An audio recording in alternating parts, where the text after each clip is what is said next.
Mario Tennis is another Mario sports game. Mario is not only a plumber, a superstar, a supermodel, a race car driver, and Princess Peach's man, he's also a well-rounded tennis player. Mario Tennis is arguably the most fun of all the Mario sports games, and it's changed so much in its nearly 35-year history.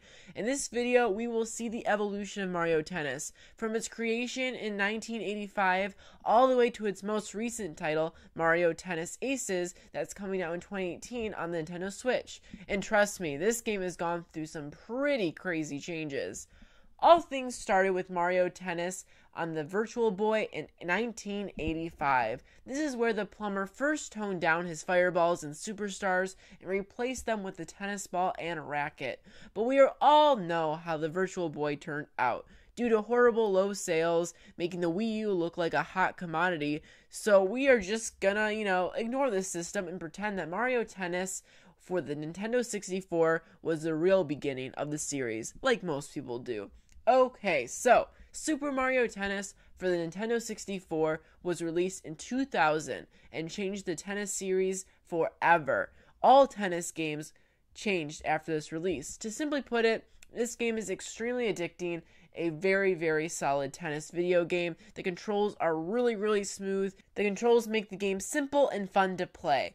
Now, the most notable contribution this game gave to the Mario series was Waluigi. Yes, Mario Tennis is the first game Waluigi was ever in. This game required Mario and Luigi to have a rival for double matches. So naturally, Mario already had Wario, but Luigi had no one. So then came in Waluigi. So yes, this game invented Waluigi, so it's very, very, very fun and important to think of. Other Mario characters that were brought to more fame due to this game were Daisy, Shy Guy, and Birdo.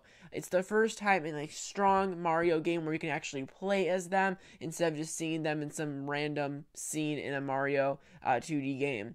The game controls were very unique for a tennis game at the time. Shots were fired by pressing A or B, which makes the ball spin in different ways. Pressing a button twice strikes the tennis shot with more power and spins it more. Pressing the button 2 times in a different order can result in different types of shots as well, like a lob or drop shot. Both buttons can be pressed at the same time to hit a very powerful smash shot. The longer a button is pressed before contact is made with the ball, the stronger the shot will be. The controls were very simple, yet could definitely play a role in the game with some skill. This game isn't just a simple press a button, the ball will hit. There are different combinations, and this game gave birth to all of those different combinations to make some skill come into the tennis series. Critics and fans alike were in love with Mario spin-off of the tennis series. People loved the game, yet they loved the simple controls that were praised as responsive and easy to manage. Dutch magazine Power Unlimited gave the N64 version a score of 9.1 out of 10, calling it very addictive, especially with 4 players, simple to the point. The game is a video game sport simulation royalty. Overall, on Metacritic, the game got a 91 out of 100 and is one of the best scores for a tennis game of all time. Following the N64 smash hit, the game was also brought to the Game Boy. We are going to ignore the handheld versions of Mario Tennis because they don't involve the series at all. They just kind of are handheld versions of home console variants. They aren't as technologically advanced, and they don't really ever change the series as a whole. On the GameCube in 2004, we were given the nice follow-up to Mario Tennis, Mario Power Tennis. For this game, they added some pretty cool new features as well as updated graphics. Lots of new courts were added, and each court had its own unique attribute. For example, Wario's factory had twice the amount of item boxes, and speaking of items, tons of new awesome modes were added. There is a new item battle where the players can use special items to help them win against opponents. To do so, the players had to hit a item box with the ball and they got a random item from it. It's a lot like Mario Kart, except that if you're in last place in Mario Kart, you get better items. In this item battle, players got the same weapons and power-ups no matter what place they were in. It made the game a lot more interesting, and it had things like shells, bananas, lightning. It was a fun little game mode to play on the side, just like Ring Shot, which was also added in the GameCube edition. Players score points by hitting rings to win games, kind of like Sonic almost, where you like shoot things and they have to hit the rings and the rings give coins and stuff like that. Whoever got the most coins and points from the ring battle got the win the game. It was pretty straightforward, but another fun spin-off to the already amazing tennis series. Despite the additions, though, the game was not as praised as the original. Many critics stated that they overcomplicated an already well-done game, and all of the gimmicks kind of diluted the series. You can't please everyone, I guess. Despite some negative reviews, the game still got an 80 out of 100, which is great for sports games in general, and way better than the next game we're going to talk about. After a pretty successful run, the game did really well on the N64, it did pretty well on the GameCube, it did good on handhelds. The game series took a really long break, and the next home console version of Mario Tennis came in 2015. The gap between Mario Power Tennis and Mario Ultra Smash was over a decade long. So with this massive break, you would expect many improvements, right? Well, not necessarily. For the first time ever in Mario Tennis, the Mario game was trashed by fans and critics alike. Much of the content was cut out for no reason at all. You can't even say that the simpler the better on this one because there really wasn't any better for it. I personally bought the game myself. I didn't hate it at all actually, but I will say I only got 4 hours of the game. There really wasn't much to it. Which isn't great for a $60 game to begin with. I personally would give the game a 65 to 70.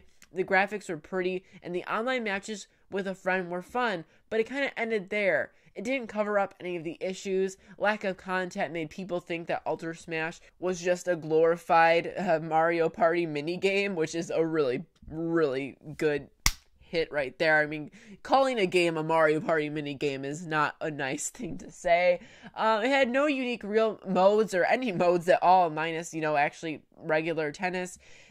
The gameplay and actual controls were not nearly as fluid as the previous versions were, and the whole game just kind of lacked a lot.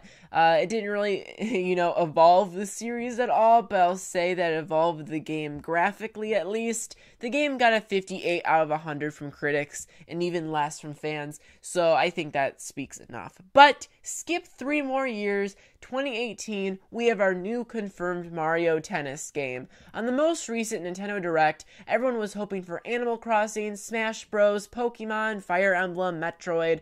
Instead, we got Mario Tennis Aces, which does not seem bad whatsoever. It actually looks amazing, but it's kind of like when your mom says she's bringing you home leftovers, and it ends up being the side salad she had with a little bite of chicken parmesan on the side.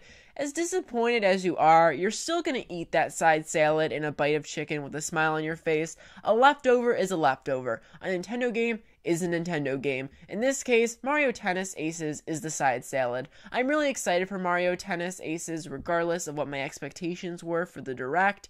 I cannot wait. The game has a proper story mode based on what we can see. The game looks as gorgeous as a PlayStation 4 game. Seriously, this is off script. I cannot believe how pretty this game looks. The grass looks so realistic. It literally looks like you are playing Mario in a tennis field. Like, it looks like you're playing Mario, a tennis game with Mario in it. Like, it looks so realistic. It looks like straight from Mario Odyssey. Like, it's so beautiful. Something I really didn't expect. Like, I knew it was going to be pretty. It's a new Mario Tennis game. It's going to look better, but it really, really looks good.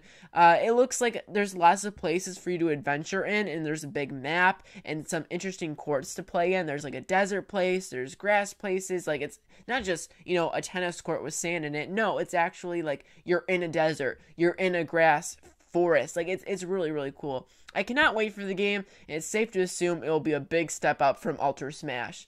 So there you have it, 33 years of Super Mario Tennis history.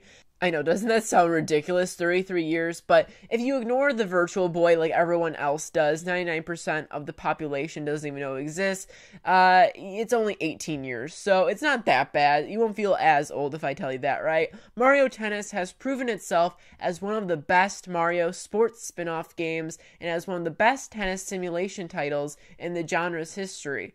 Here is to Mario Tennis Aces, which looks promising to save the evolution of the series much better than Ultra Smash. Make sure to subscribe to Niko Amii for more Mario Tennis and Mario Evolution videos. There's more Nintendo Evolution videos. I'm going to do more every single Sunday. There'll be Kirby and Splatoon and Zelda. There'll be tons of Evolution videos. So if you find these things interesting, make sure to hit that subscribe button. I'll play lots of Mario Tennis Aces when it comes out. The game looks great, and I will have so much fun playing it. So if you like that game, hit the bell so you get new notifications when I upload Mario Tennis videos.